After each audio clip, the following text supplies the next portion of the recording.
Montana Territory. Late spring of 1888, the wind carried a bite even as the sun warmed the wide plains, and by the time the stagecoach rolled to a stop at the edge of the rushing river ranch, Gwendelyn Hartwell's fingers were stiff from clutching the edge of her seat. She stepped down into the dust, skirts brushing her boots, and looked around. There was no one waiting, not a soul. Only the wind and the lowing of cattle somewhere beyond the ridge. She swallowed, then reached into her handbag and unfolded the letter. The ink had run a little from the storm 2 nights ago, but the name was still legible. Mr. Thomas Radley, Rushing River Ranch, Livingston, Montana Territory. Her hands trembled, not from cold. She had spent everything she had to get here. A door creaked open across the yard. A tall man stepped out of the barn, wiping his hands on a rag. His hair was the color of sun-baked wheat, his jaw sharp beneath a few days' worth of stubble. He blinked at her, then tipped his hat slowly. "Ma'am," he said. Gwendelyn squared her shoulders and walked toward him. "I am Gwendelyn Hartwell. I was sent for by Mr. Thomas Radley. This is the Rushing River Ranch, is it not?" The man's brow furrowed. "Yes, it is, but I think there's been a mistake." Her heart dropped flat. "What kind of mistake?" He stepped off the porch, letter still in her hand. "Thomas Radley was my cousin. He passed 4 months ago, pneumonia." Gwendelyn stared at him, ice creeping up her spine. "But I signed a contract with him. To marry, he wrote me." The man's eyes flicked to the letter in her hand. "I believe you, but he must have sent that before he took sick." "I'm sorry, ma'am." The silence between them stretched as the wind stirred the hem of her skirt. "Then I have nowhere to go," she said. The man looked at her for a long moment, then reached out his hand. "Name's Lawson Ridge. I run this ranch now. You are welcome to stay here until we figure something out." She hesitated, then shook it. His palm was warm and calloused. "I will pay my way," she said, voice firm despite the shaking in her chest. Lawson gave a short nod. "Fair enough." The bunkhouse kitchen had a wood stove and a kettle that hissed like it had secrets to tell. Gwendelyn sat stiffly on the bench while Lawson poured 2 mugs of coffee. "I cannot believe he never mentioned." She began. "He kept to himself," Lawson said, sliding a mug toward her. "Most of the town thought he was still grieving his wife. Died 5 years ago." She held the hot mug between her hands. "I wrote to him for months. He never said a word." Lawson looked at her, eyes quiet. "I am sorry, Miss Hartwell."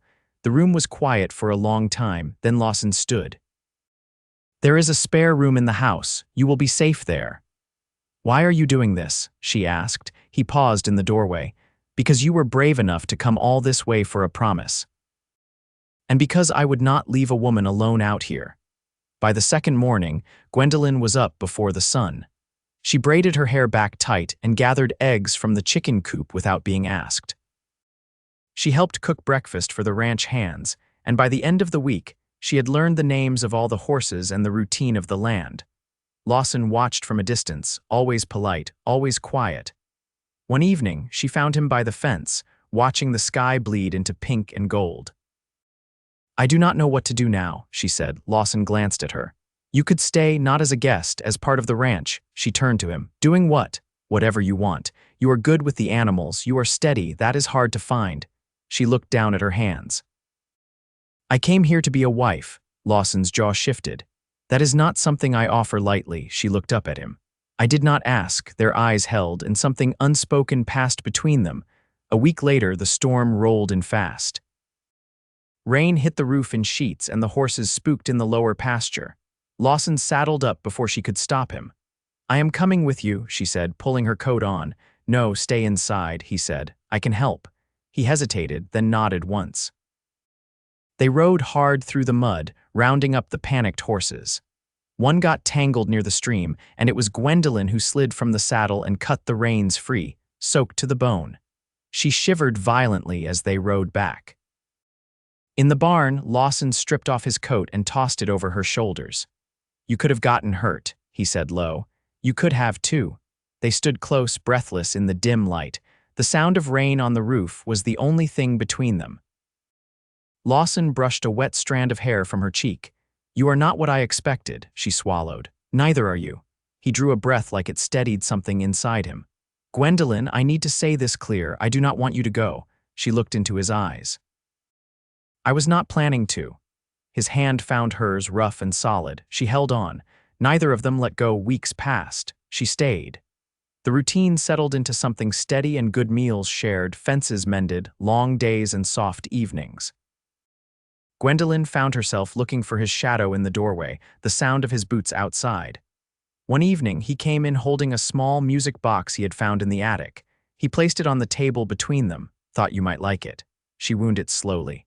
The song was faint but sweet. I never thought I would find this, she said. What is that? Peace. Lawson reached across the table and took her hand. You gave this place something it did not have before, something I did not know I needed. She blinked against the heat behind her eyes. He stood and came around the table, pulling her gently to her feet. You came here for a promise. Let me make you a new one, her voice caught. Lawson. I want you here, Gwendelyn, not just on this land with me. She stepped closer, heart in her throat. Then say it. He cupped her face, voice low. I love you. She kissed him, soft and sure, like every answer she ever needed was right there in his arms. And for the first time since she stepped off that stagecoach, Gwendelyn Hartwell knew she was exactly where she was meant to be. The summer sun leaned longer across the sky with each passing day, the fields stretching gold and wide under its warmth. By late June, Gwendelyn had taken to walking the edge of the north pasture in the evenings, letting the prairie winds comb through her thoughts. She'd begun to understand the rhythm of the land, and how silence out here didn't mean absence but space to breathe. Lawson found her by the old cottonwood tree one evening, his boots quiet in the grass. I was thinking about taking the stock to market in Bozeman, he said. Could use another set of eyes. She turned toward him, the last of the daylight soft on her face. It's a long ride. 3 days there if the weather holds. We'd camp along the riverbanks. She studied him for a beat. You mean for me to go with you, if you're willing? Her nod was slow but certain. I am. They left before first light the next morning, the wagon loaded, the horses eager. Gwendelyn rode beside him, the reins light in her hands, her bonnet tied firm beneath her chin. The land unfolded around them, sagebrush giving way to low hills and winding creeks.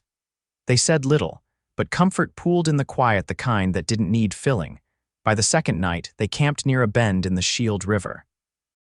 Lawson built the fire while she laid out the bread and salt pork.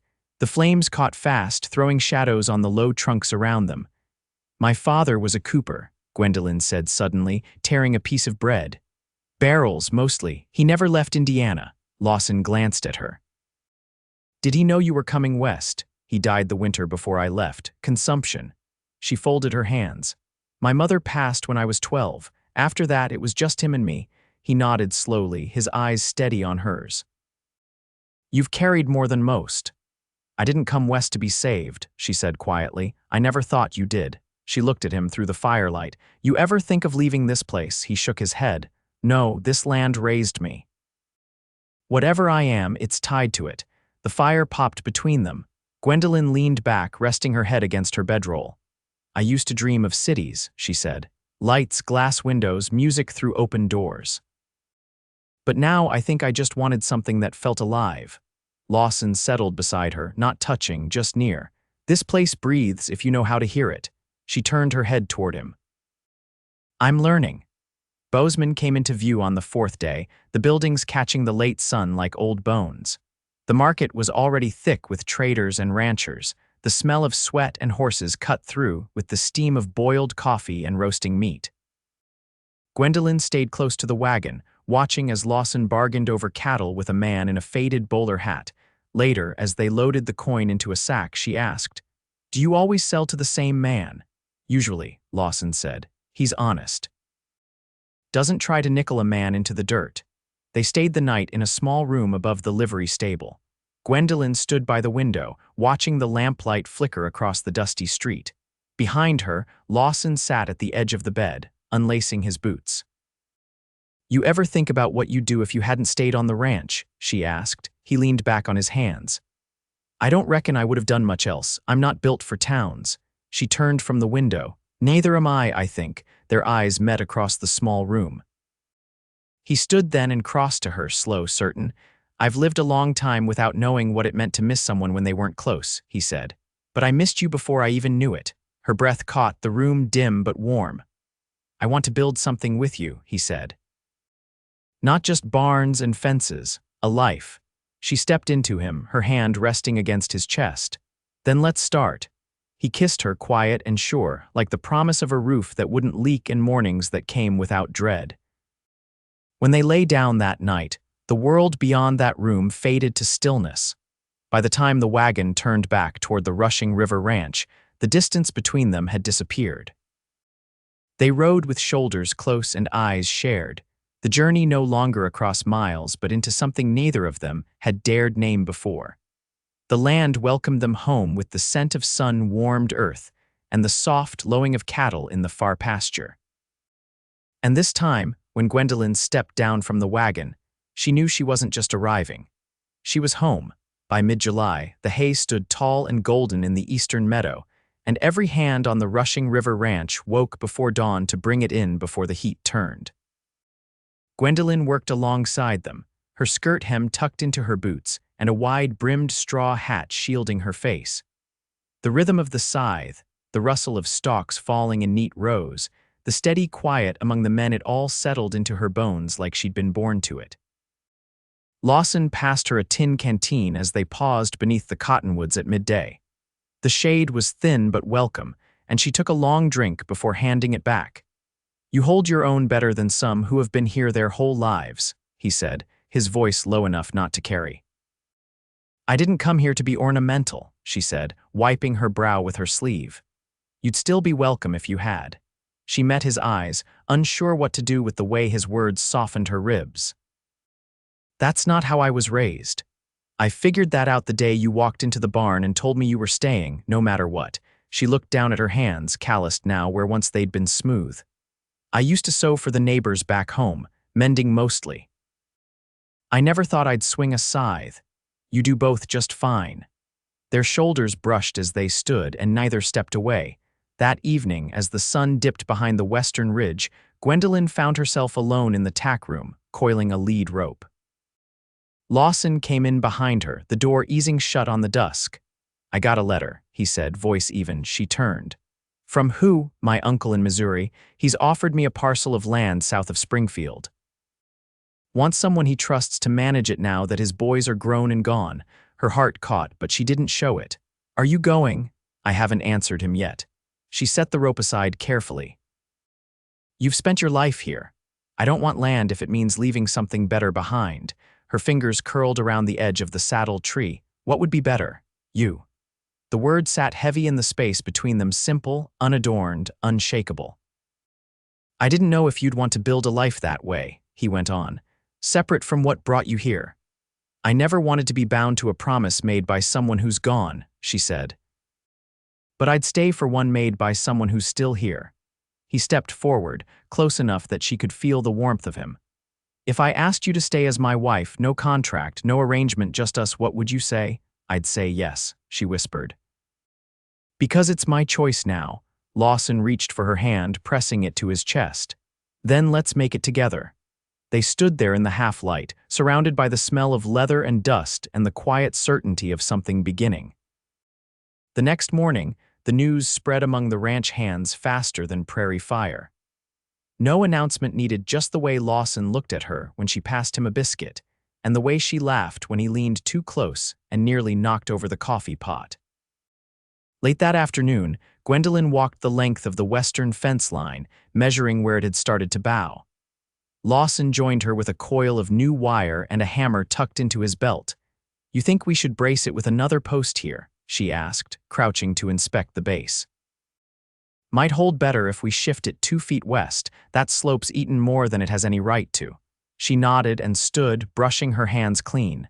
Then we'll move it. He looked over the field, then back at her. You didn't think I'd start changing my mind now, did you? No, he said, smiling with something quiet and sure. I was hoping you wouldn't. They worked until the light went soft again, and by the time they walked back toward the house, the only sound was the creak of the gate and the steady hush of evening wind through tall grass. Inside, she lit the lamp while he washed at the basin. Then, without ceremony, she pulled a folded square of cloth from the drawer and laid it over the table.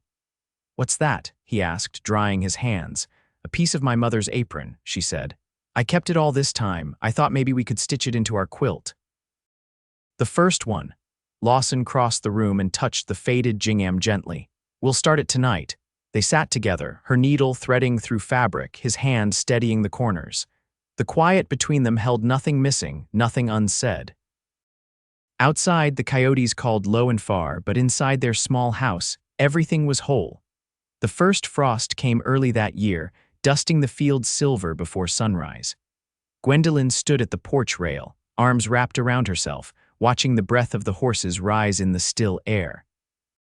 The barn roof glinted faintly in the pale light, and beyond it, the long stretch of pasture lay quiet under the weight of the season's change.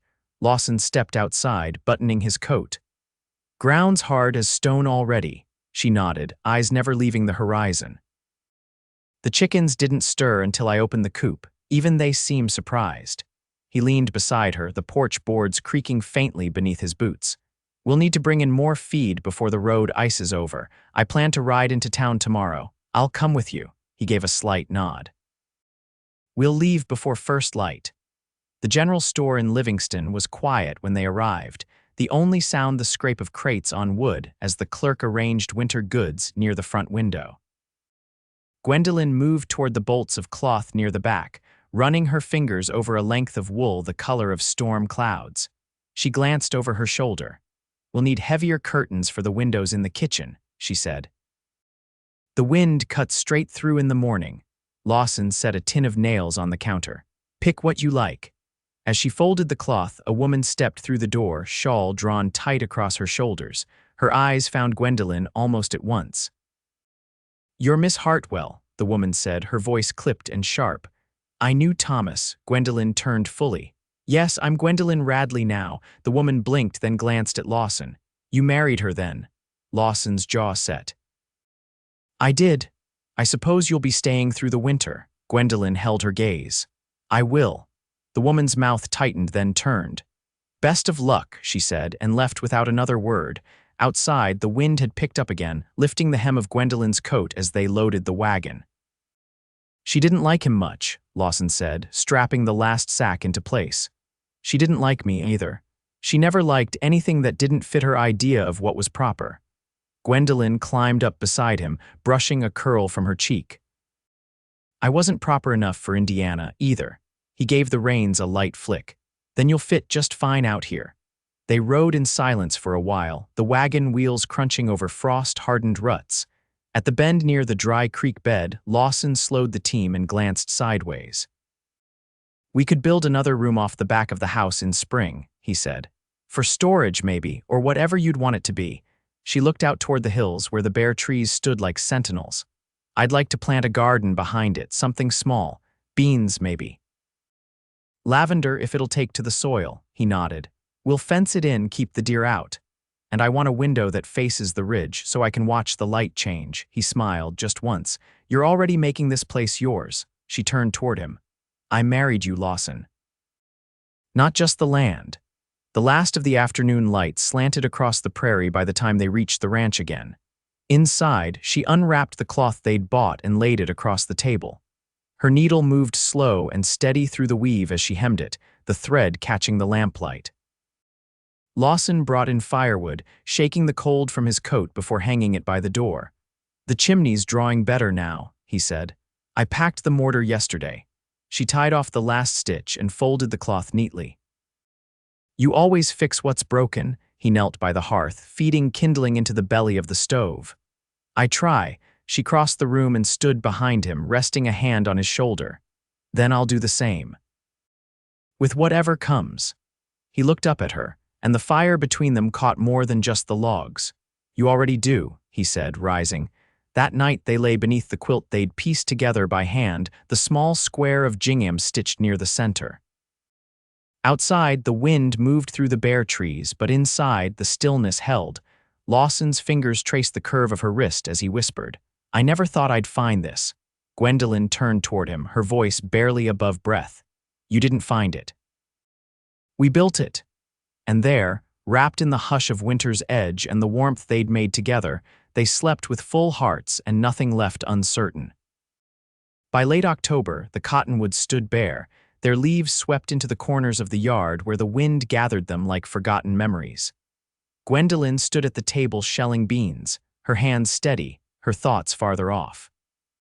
The stove clattered gently as it settled, the warmth inside the house deep and true. Lawson entered with the ledger tucked under his arm and his coat unfastened.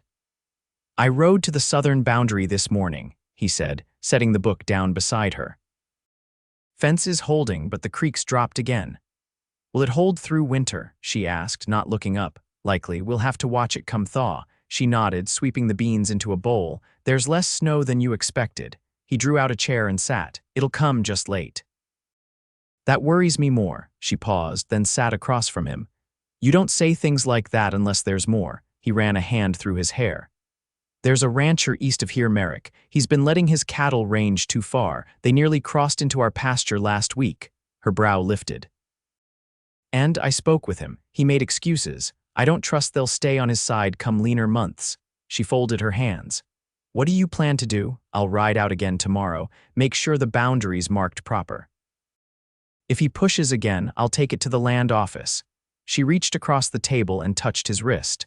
"Let me come with you." He glanced at her hand, then back at her face. "It'll be cold. I've known colder." He studied her a moment longer, then nodded once. "We'll go at first light." The next morning, the frost lay thick across the lower pasture. They rode east with their collars turned up, the horse's breath steaming in the air. The land stretched wide and brittle under the pale sky, the grass stiff with ice. By midday, they reached the eastern rise. Red stakes marked the property line, but several had been shifted, knocked askew by hooves that didn't belong to their herd. Lawson dismounted and crouched by the nearest one. "Fresh," he said. "2 days at most." Gwendelyn scanned the horizon. "He's testing you." Lawson straightened. "He won't find much give." They righted the posts and rode the length of the boundary, making note of every track, every place the earth bore weight it shouldn't. As they turned back, the wind rose, whistling low through the brittle grass. That evening they sat in the barn, rubbing down the horses by lamplight. Gwendelyn leaned into her work, the brush moving in slow, firm strokes. "He's not going to stop," she said. "No," Lawson agreed, "but he'll know now that we're watching." She looked over at him. "You say we more than you used to." He met her eyes. "Because it is. Everything from here on." She set the brush aside and crossed to him. "You still think about Missouri?" He shook his head. "Not once since the day I asked you to stay." Her fingers drifted to the buttons of his shirt, resting against the fabric. "I want to build more than a house here. I want a family." He took her hands in his. "Then let's begin." The first snow arrived the next week, soft and slow, blanketing the fields in stillness. Gwendelyn stood by the window that morning, watching the flakes settle across the ridge, a calmness in her she hadn't known in years. Lawson came in behind her and wrapped his arms around her waist, resting his chin on her shoulder. "Looks like winter waited for us." She leaned into him. "I'm ready now." They spent the season in quiet work and steady rhythms.